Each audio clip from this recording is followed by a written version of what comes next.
चातुर्मास एक अवसर आत्मनिरीक्षण का। जैन चातुर्मास 29 जुलाई 2026 से प्रारंभ होने वाला है। गुरु पूर्णिमा के इस पावन अवसर पर क्या करें इस चातुर्मास में? धर्म, ध्यान और आत्मकल्याण का स्वर्णिम अवसर यह चातुर्मास वह पावन काल है जब साधु साध्वी जी महाराज एक स्थान पर विराजमान होकर धर्म, ध्यान, साधना और स्वाध्याय करते हैं और कराते हैं। यह समय आत्म कल्याण का है, एक महान अवसर है। आइए इस काल का सदुपयोग करें और जीवन को श्रेष्ठ बनाएं।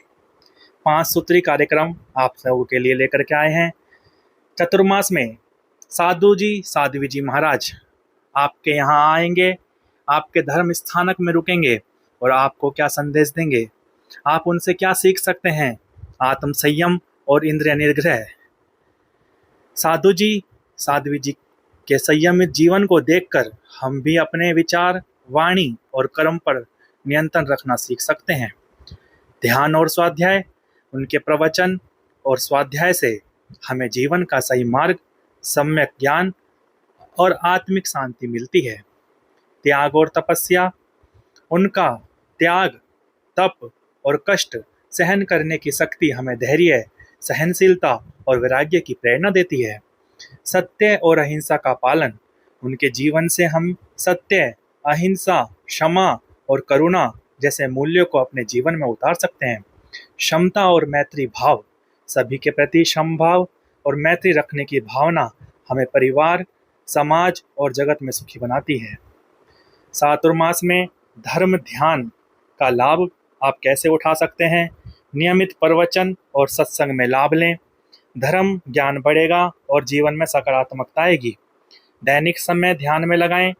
आप अपने जीवन के अंदर अपने 24 घंटों में से प्रतिदिन प्रातः 1 घंटा अपने लिए निकालें।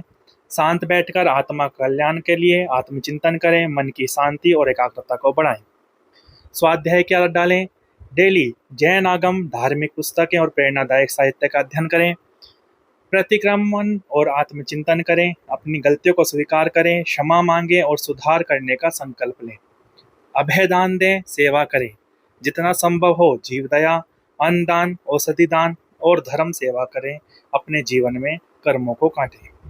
और ये त्याग और तपस्या के दिवस हैं। जितना भी हो सके अपने आप को रसनेंद्रिय पर काबू करके अपने जीवन में तपस्या को महत्व दें।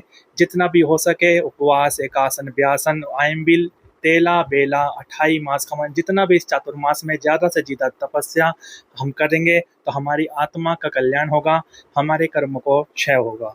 सात्विक जीवन शैली अपनाएं। शाकाहार, संयम, मित जीवन अपना करके शाकाहार करें। नियमित रूप से मित भाषण और सरल जीवन से आत्मिक उन्नति होती है। व्यर्थ समय से बचें। फालतू की बातें, फालतू का टाइम पास, नकारात्मक चीज़ों से हमेशा दूर रहें।